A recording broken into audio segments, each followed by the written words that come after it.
Hello, this is Neil Chef. And I'm Katie Holmes. And on this episode, we have Neil Orvay, who is the founder of Evolution U. He has 30 years of international business experience and is a trainer and coach for strategic negotiations and sales and marketing training. It's a great episode, so please enjoy and feedback and let us know if there's anything that Neil shares that helps you in your business development and practice. And on top of that, we have loads of other episodes coming out with different business owners and leaders across the UAE. So please follow the podcast, subscribe now to the Don't Do That, Do This. This podcast wouldn't have been possible without the following teams. Rightfully for storytelling and thought leadership, Studio Red for the quality podcast studio and video production, and Sherbet Lemon for branding, social media design and editing.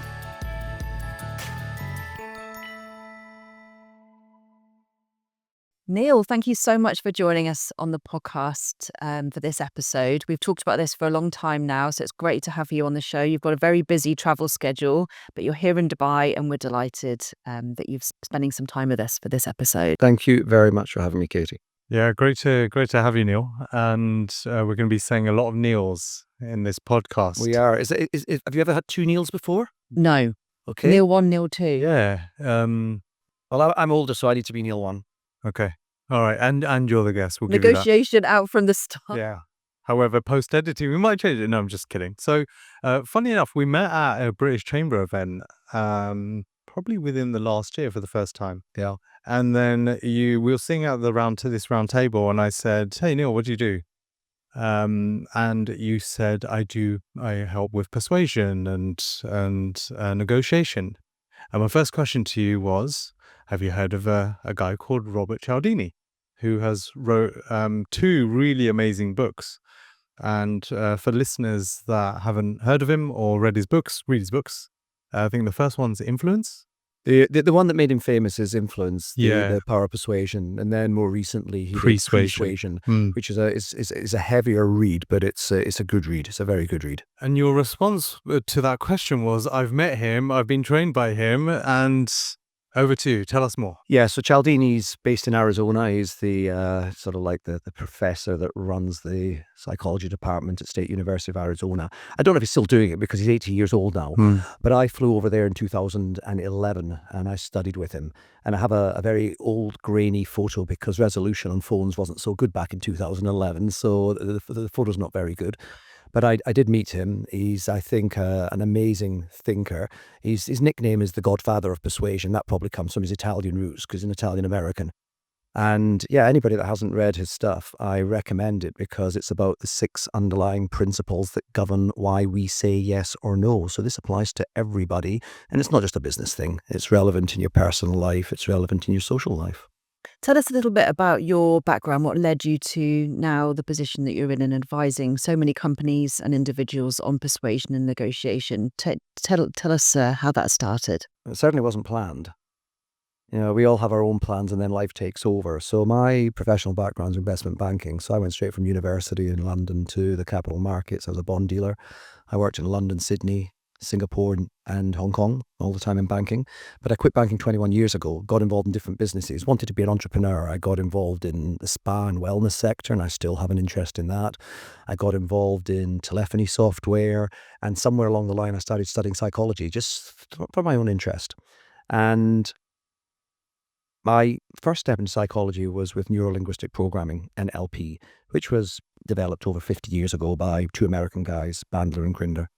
And what they noticed was that the way in which people communicate, if you can pick up on the various cues, you can then communicate with more influence back to them. So it's intuitive, but most people are blind to it. So I spent 2 years traveling around the world studying with some of the best in NLP, and it was just for personal interest. And then people started approaching me. Friends started approaching me saying, "Hey, what have you been doing? Can you teach us?" So I had no idea what I was doing. I'd never taken a class. I had no slides. I certainly didn't have a company. So I just started doing sessions for friends. And then they said, "Well, that was really interesting, but could you take that one small piece and expand it and come and teach my team?" And then the word went round. This was when I was in Hong Kong, and Hong Kong's a small place. So word goes around quite quickly, especially in the sort of expat community. And because of my background as a investment banker, I got a lot of approaches from banks because they wanted somebody who understood a dealing room, understood the products, the stresses, the challenges, but could also teach. And then I started getting comments from senior bankers. One I will never forget, a friend of mine was running M&A APAC for UBS, and he said, I've got all these MDs traveling around Asia, negotiating billion-dollar deals with millions of dollars of P&L, and they've got no negotiation training. So I took that as a signal. I jumped on a plane and went to Harvard Law School and studied negotiation theory. And this is what I tended to do. I would go to the US, which is the source of all the best research, learn from the best, the likes of Cialdini, the likes of Harvard, various others. And then I would take that content and make it into really, impactful, results-driven trainings that corporates want. And that's how it worked. It was just by accident. And now, yes, 95% of what I do. So now, as such a learned with all your expertise, is it true that every day, every scenario is a negotiation? Yeah, pretty much life is a negotiation, and it starts at home. So any listener that has children knows this. I often ask my class, when do kids start to negotiate? And people just roll their eyes, they smile, and some say before they can talk, because in their mind they probably are, but certainly by the time a child's 3 or 4 years old, they're negotiating with you. So yes, negotiation is a fact of life. It's not just a business principle. And do you switch it on and off? Because I'll give you, when anyone says that they have NLP training, it makes me instantly nervous and conscious of every movement that I'm making, thinking, what subconsciously am I sharing? So is it something that you switch on and off in terms of when you're in the business setting? I guess there's 3 elements to that. So firstly, NLP and negotiation are 2 separate skill sets. So NLP is not necessarily negotiation and vice versa. Do I switch it off? Yes.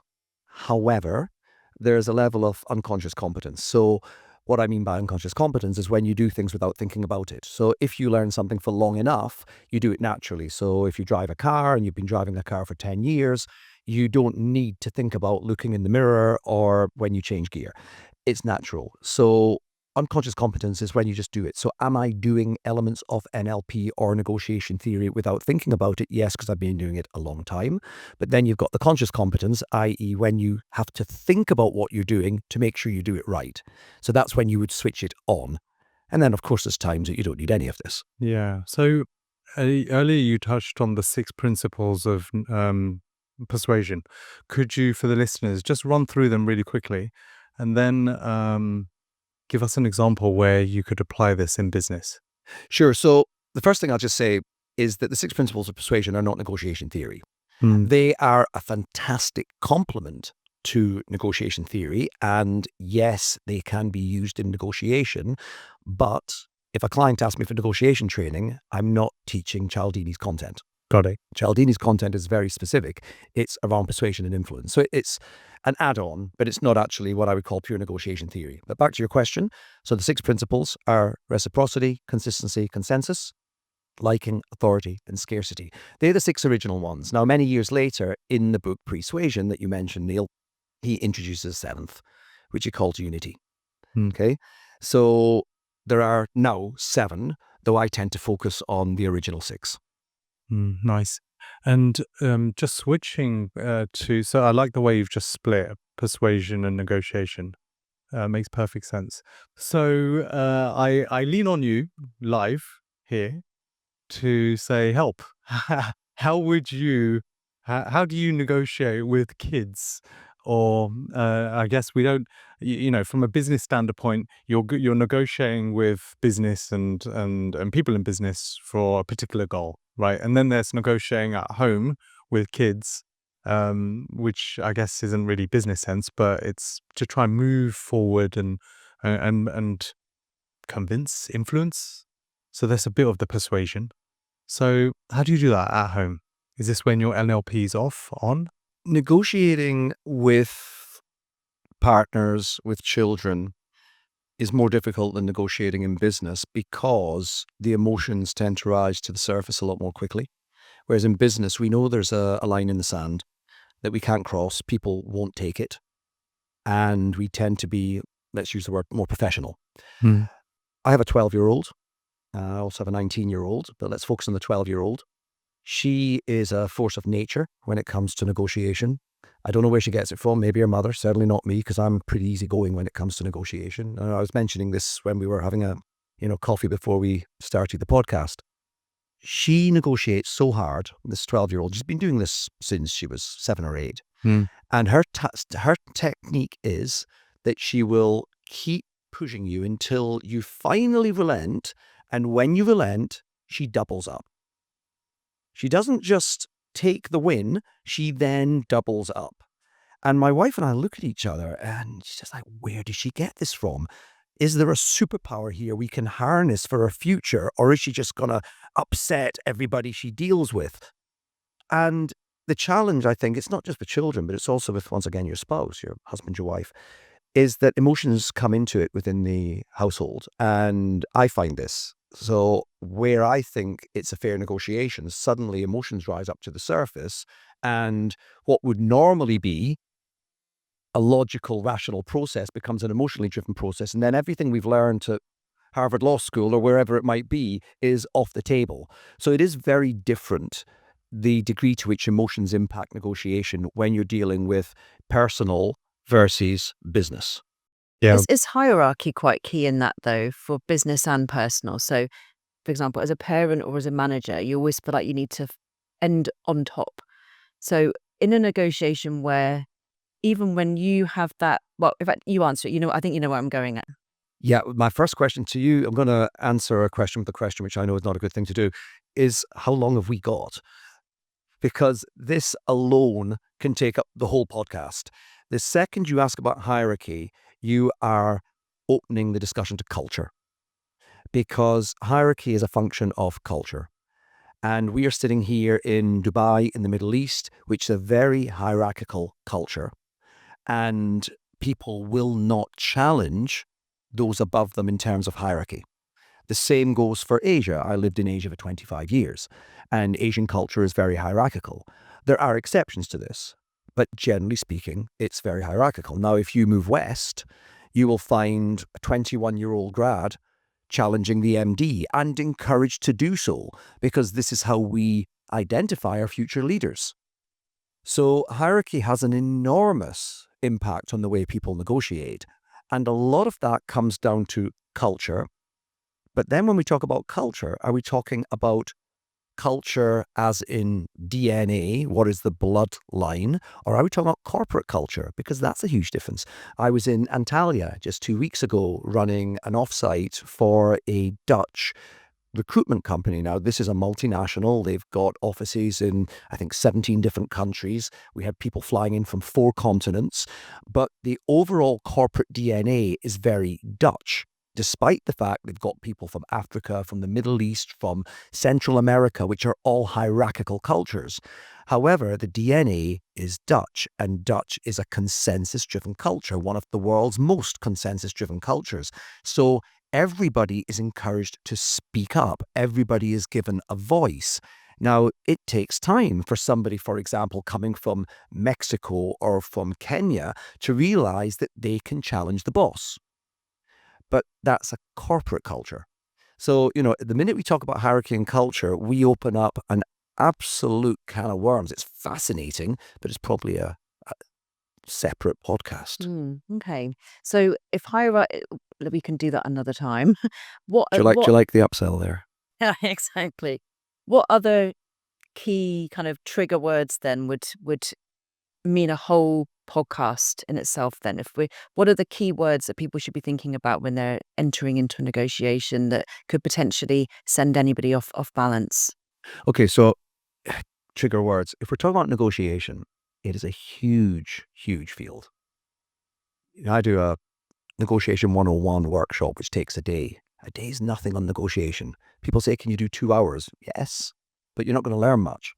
So just within the realm of negotiation, for example, we could spend this whole podcast just discussing, should you make the first offer? Yeah, we could just discuss what sort of negotiation style is appropriate, because there's no correct answer here, by the way. The answer to most questions is it depends. And that it depends opens up, like a tree diagram of paths. Which path do I take? Well, it depends on what was before it. So there are so many different variables that have to be considered. So there's an infinite number of podcasts you'll be happy to know. Can I get your view on something? Please. So often, from a digital marketing point of view, we're helping companies to elevate their profile and their presence. Yeah.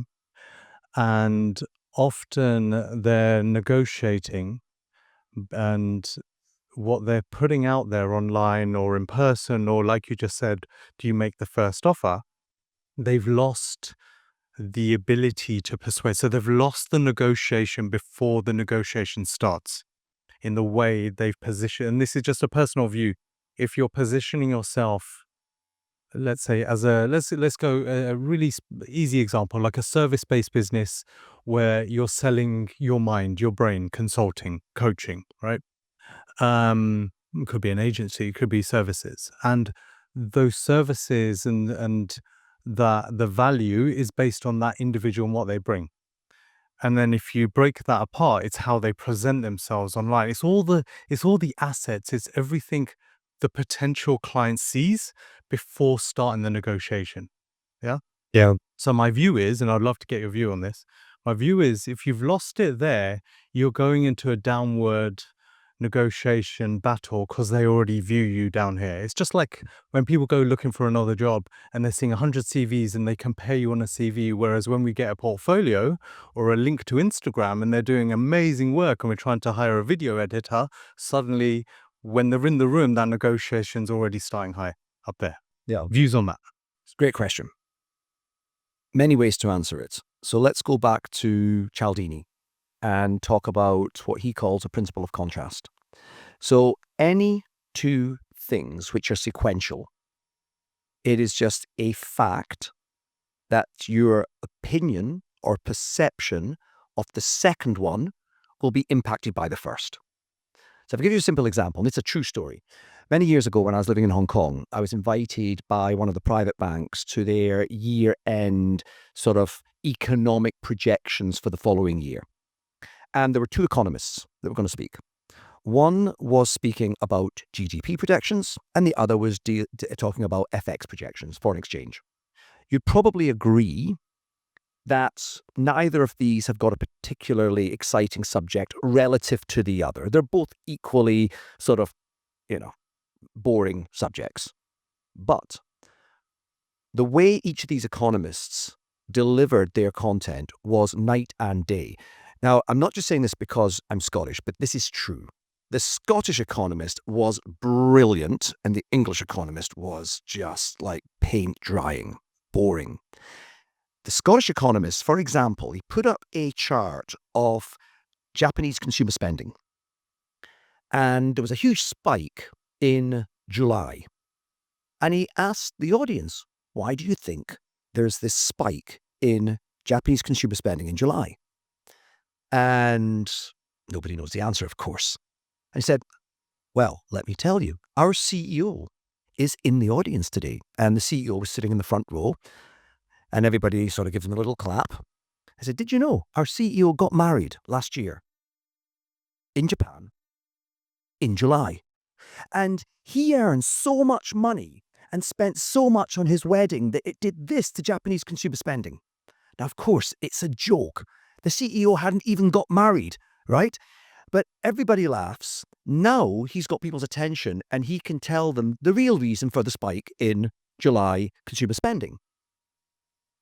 His approach was to hook people in with interesting dialogues. It was constantly just this process of hooking people in. Most of it was made up, but it was entertaining, and people like to be entertained. You get that dopamine release, you are enjoying yourself, activate, the memory centers in the brain, and you have a great speech. Now, the problem is that the second speaker was really just saying what it was. This is our FX projections. The reason are because we think of blah, blah, blah. They should have, knowing their assets, knowing the difference in their two speakers, they should have put the second guy first. Because going after a really good speaker is soul destroying for somebody who knows they're not a good speaker. And bear in mind that, public speaking is one of the most hated things in life. I mean, it's fifth on the most stressful, experiences in life after, I don't know the order, but family, death, marriage, divorce, and moving house. After those four, you've got public speaking. So most people don't enjoy doing this. Now, that's just an example of how contrast impacts. The order in which you say something is critical, so you're correct, yes? And we need to make sure that whatever we say first is going to make the second thing seem relatively good, seem better value. And that's a game changer when you do that. And most people don't. I mean, to quote Cialdini, and this is a big statement, what you say before what you ask for is actually more important than what you ask for. Say that again. I'll say it again, and you really need to get your head around this because it's so important, yes? What you say before what you ask for is more important than what you ask for. So it's first impressions. It's managing perception. Yeah. I mean, he calls it the contrast principle. I prefer to call it managing perception because that's what you're doing. So Neil, through the British Chamber of Commerce Dubai, through our masterclass series, we've hosted you on a number of occasions. And I'm not just saying this because you're in the studio, but it is one of our most popular workshops and masterclasses. So how do you condense and structure those workshops for an audience of 70 people focused on negotiation? Negotiation, in my opinion, is best learned by actually doing it. So it's all very well reading a book, learning the theory, but if you don't practice it, you're simply never going to get good at it. So every time I do a negotiation masterclass or a full day workshop, it's role play based. We need to make sure there's role play involvement. So I always structure it around the role plays, but there'll be some initial content first. Because what happens is if people just go and negotiate without any pretext, they're going to do what we call positional bargaining. This is the default style of negotiation. It's where people take a series of positions and then haggle and end up meeting somewhere in the middle, plus or minus 20%, depending on who's most persuasive or who's most aggressive or whatever the scenario. But that's not an efficient way to negotiate, because anytime you're negotiating around positions, you're missing out why people have got those positions and what the real reasons behind it and all the opportunities to create value. So the first thing I normally do is start by talking about negotiation formats. So there are 5 main negotiation formats. The extremes are hard versus soft negotiation, which is another way of saying sort of competitive negotiation versus a more concession-driven negotiation process. And then you've got various other types of negotiation. So you've got the withdrawal approach, which is where people avoid negotiation altogether, avoidance. You've got the positional bargaining one, which is compromising. And then we've got principled negotiation, which is around collaboration, which is the most advanced negotiation style. Not necessarily always the right negotiation style, but definitely the most value-driven negotiation style. So I would always start by introducing at a high level these 5 negotiation formats before getting people to do an actual negotiation role play, because they can then take what they've learned in those negotiation formats and apply it to the role play. After that, we then sort of dive into what is my favorite area of negotiation, which is how to develop negotiation power. Because the concept of negotiation power is widely misunderstood. People often think that the biggest country, the most wealthy participant at the table has got the most negotiation power. And if you don't address that, that will be the way it works out. But it's not, thank God, how it works out. I'm always a small guy at the negotiation table. My clients are multinationals. They've got billion-dollar balance sheets. Does that mean they have all the negotiation power? Well, it shouldn't. So I spend a lot of time drilling into that. And then we get into some key negotiation concepts. For example, BATNA, which in a commercial negotiation format is probably one of the most important single things to understand. The BATNA is your best alternative to a negotiated agreement. It's a very well-known term in negotiation. So it's basically what it's saying, if you don't get agreement, what's your best alternative? If the negotiation fails, what will you do? And clearly, having good options gives you a stronger negotiation hand. So just from a simple point of view, to get an example, if you don't get the price agreed at the rate that you want, is it almost saying, what's my plan B? What's my plan C? Yeah, absolutely. So a classic example of this is, let's say, a startup. Startups at some point need to raise money. They're going to approach investors. And I've been through this. I mean, I've been through this many times.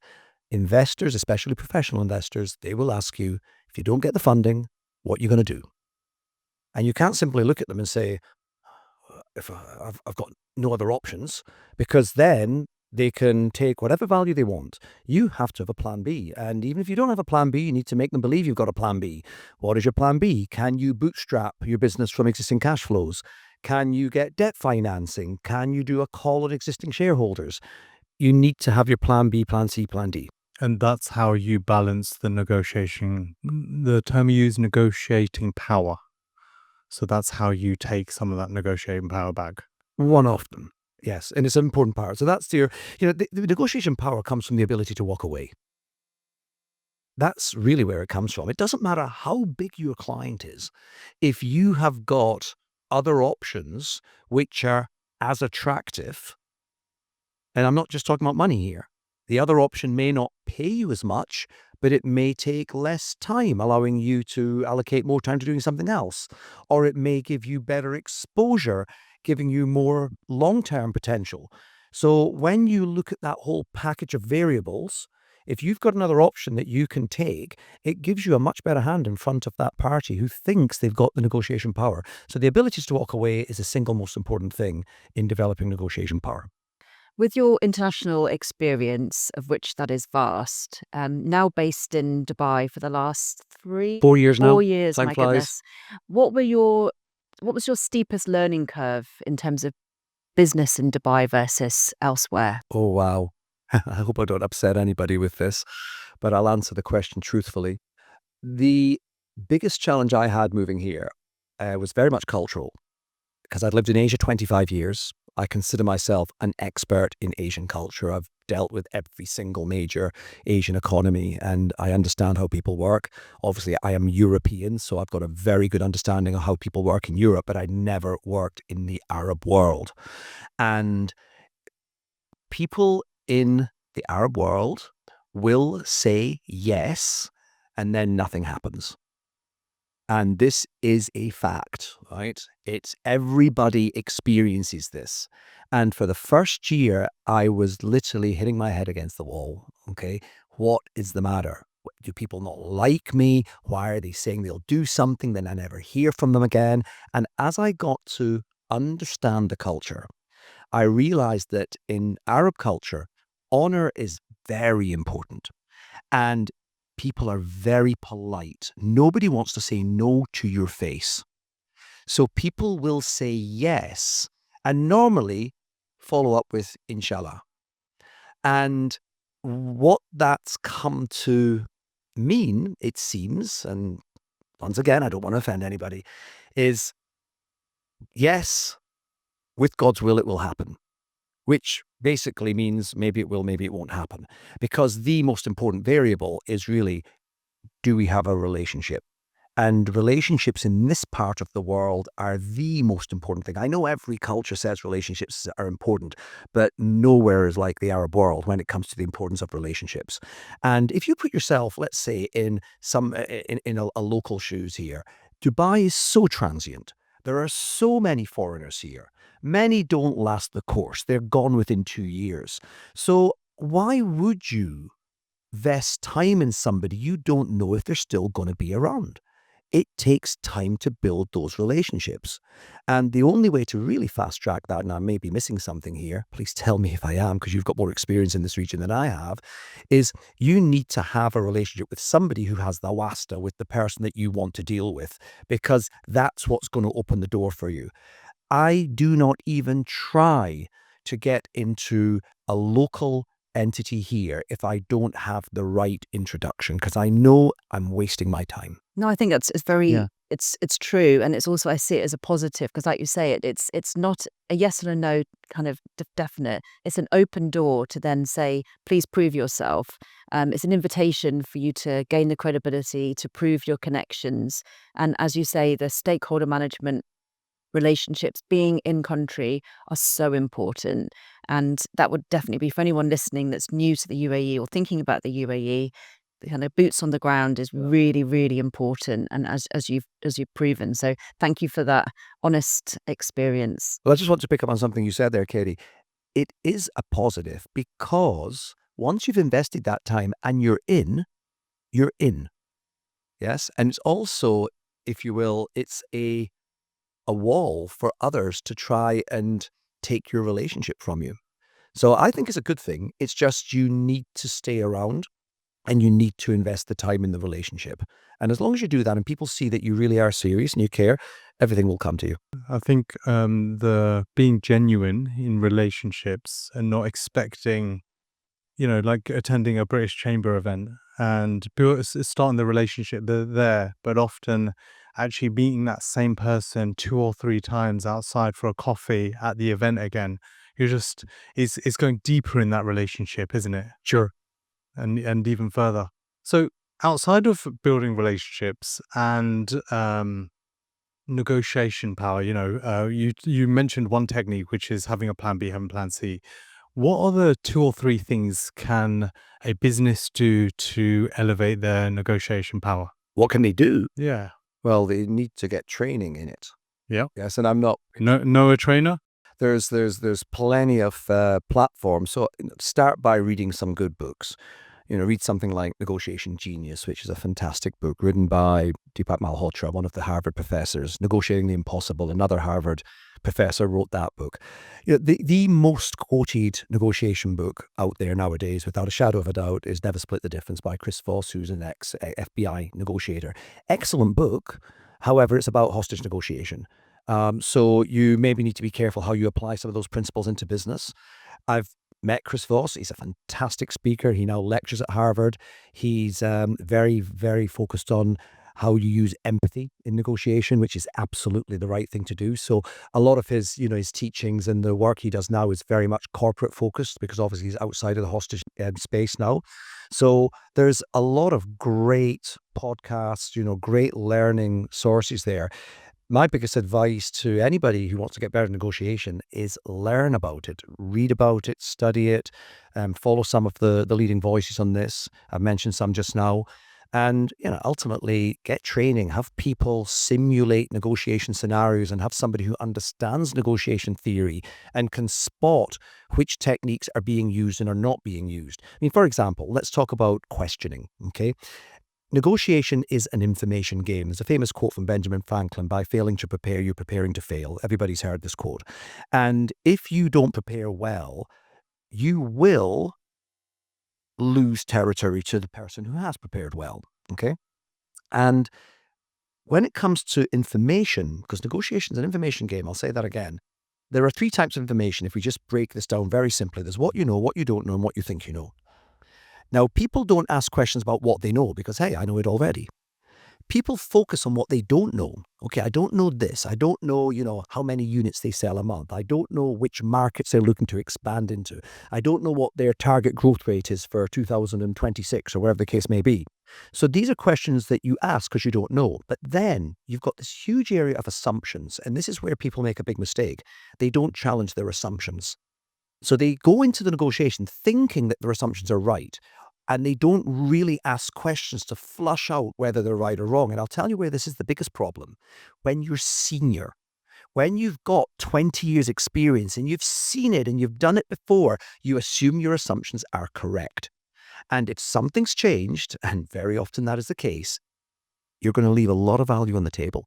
So I call this the disease of experience, right? It's great to be experienced. It's great to have wisdom. It's great to have contacts. But if you assume you know it all because you've done it before, you could really leave value on the table. Real emperor's new clothes kind of situation. Sort of, yeah. Yeah. You've mentioned a lot of names and I'm making lots of notes for authors, but who is your mentor, whether that's alive or not, in negotiation? Who does it best? So unfortunately, I wouldn't say I had a mentor. So it was be more a virtual mentor, people I've followed. The seminal negotiation text is Getting to Yes, which was written in 1982 by 2 Harvard professors, William Orvay and Roger Fisher, both of which have passed away since. And they actually founded the Harvard Program on Negotiation, Harvard PON. And the Harvard Program on Negotiation, you can literally just go online and sign up, and you get, I think it's bi-monthly. They do a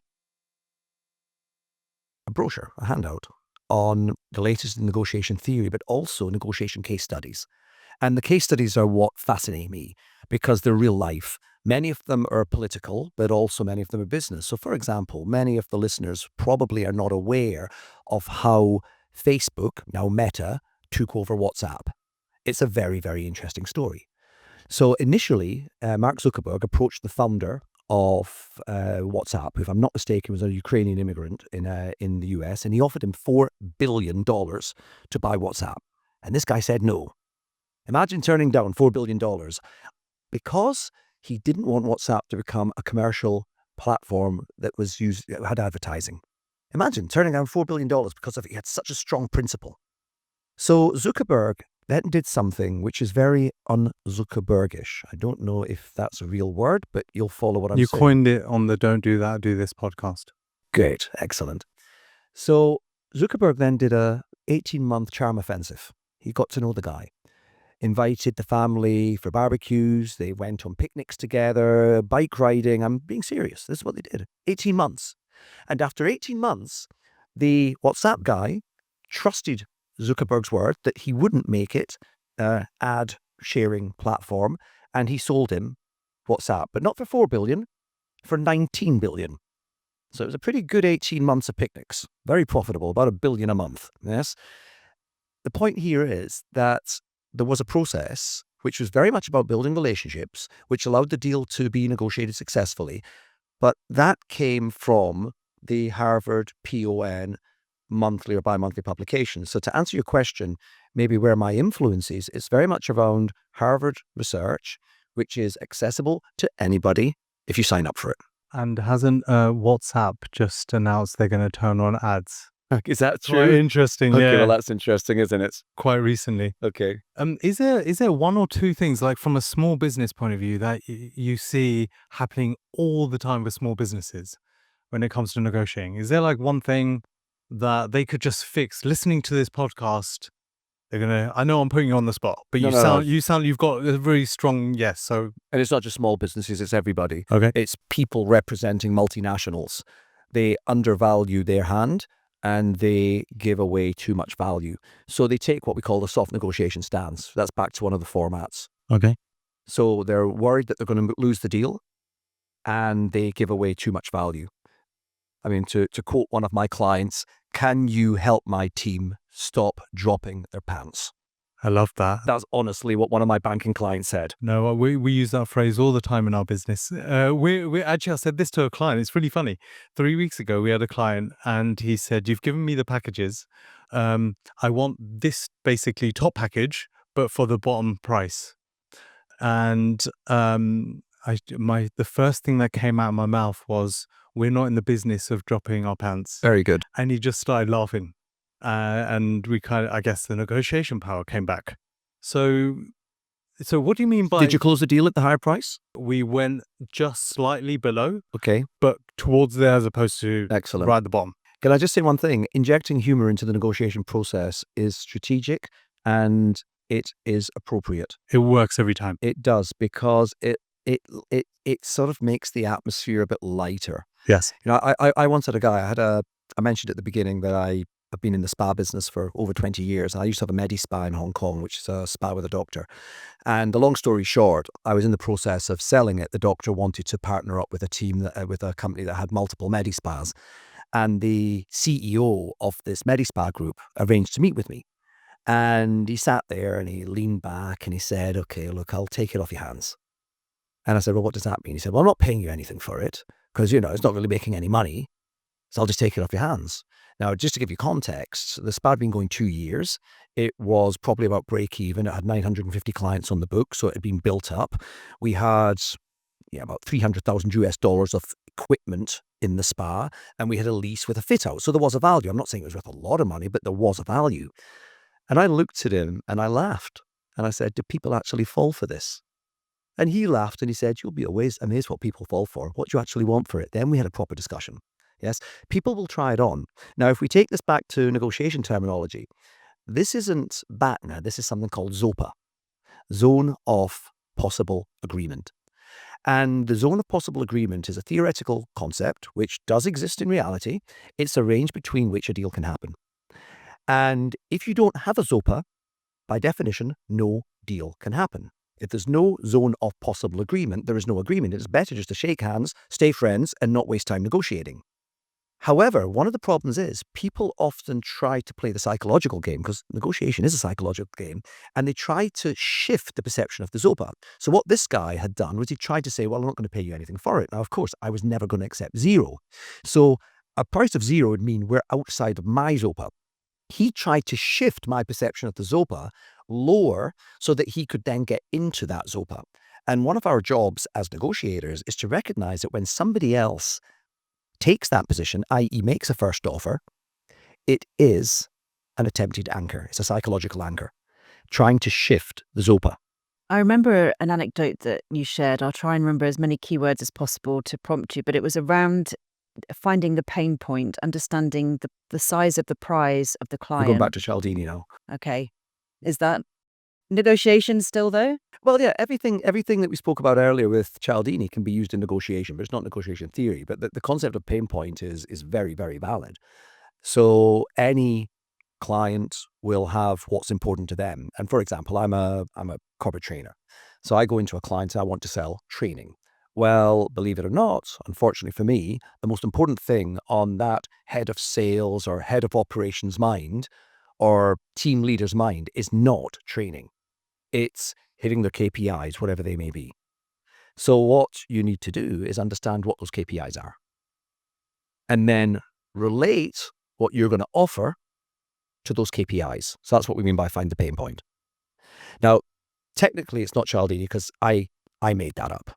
It's not in Cialdini's books, but it is about managing perception, which is very much the contrast principle that Cialdini speaks about. Okay. Starting to wrap up, is there anything that you think in terms of the don't do that, do this? Is there anything either from your own experience of establishing in Dubai that you would recommend companies not do or do? Is there any advice that you would give to anyone listening that's entering the market? Well, there is one thing I'd like to say in terms of advice around negotiation. And I don't think we can have a discussion in business nowadays without discussing AI and the impact that AI has on X, whatever X may be. X in this discussion is negotiation. I took a AI negotiation training about 6 months ago with Harvard Law School. And what sold me on this was a statement that the instructor made. They did a free 1 hour before I signed up for this 2-day course. And he basically said, look, AI is not going to replace negotiators, but negotiators that replace AI will replace those that don't. So negotiators that use AI, will replace those that don't. And I absolutely believe in this. You need to know how to build a simple AI bot, to populate it with all of the variables in the negotiation, and then to ask the correct prompts to prepare yourself for the negotiation. Because what you can do in 10 minutes through that process will beat what you could do in a week with a team of a dozen people brainstorming how to approach the negotiation. So if you're not using AI to supplement your pre-negotiation preparation, you will lose territory to those that do use AI. So that would be my single biggest piece of advice. I love that. Can I just add a tool that people can use? Because we were talking about this yesterday. Most people know it's called Perplexity. But if you want to find out, we're going to be using it for a different reason. But for this, I hadn't even considered using it for negotiation, because you have to get to know the person and who you're negotiating with. What a great piece of advice. So there's a tool called Perplexity. You can search that person's name, just like I searched your name last night, just to get more info about you and the conversation. From a negotiation point of view, great tip. I think searching that person's name, getting everything about that person in one place. Perplexity will give it to you in a minute. We should really be sponsored by Perplexity if you're listening to this podcast. But yeah, I love that. I hadn't even considered negotiation and AI. Yeah, it's a must. And Neil, you have over 140 articles online from your blog, Yes. which is excellent. So again, if there's anybody listening that wants to find out a little bit more in terms of anything around the topics that you coach on and train on, then how would they find it? What would they go to find those blog posts? The blog's on Substack. So they go to Substack and then type in my name, Neil Orvay, and you should find it. So yeah, there's 142 blogs. I'll be honest, haven't written any for quite a while. I just got a bit busy, but there's 142 on communication, influence, sales, negotiation, personal empowerment. So lots of good reads there, and they average 500 words. So it's a sort of 5-minute read. And you're doing a ton of videos as well on Instagram. Starting. I wouldn't say it's a ton, but starting. It's one of these start-stop things doing videos because you have to actually take a little bit of time in the editing. But now it's becoming more and more accessible and cheaper. So yes, I'm going to try and do more videos. So I've got both a TikTok and Instagram, and it's under Soft Skills Expert. Both of them are under the same tag name or whatever you call it. Neil, thank you so much for dedicating some time to our podcast. Pleasure. For any followers and members listening and they want to hear this in person live, we are hosting you on the 18th of September. Do you want to share the topic that we've agreed? So we will be discussing Cialdini's persuasion psychology for 2 hours. So it'll be a 2-hour workshop. We last did this 2 years ago with the chambers, so it's very timely to run it again. So hopefully we'll have a good audience as we did last time. Absolutely. And Looking there's forward so to it. many sound bites and key takeaways as well. I think about the topics quite regularly in my own negotiations, so I definitely recommend people to come. So thank you again. Thank you, Really good to Katie. have you on the podcast. Thank you, Neil.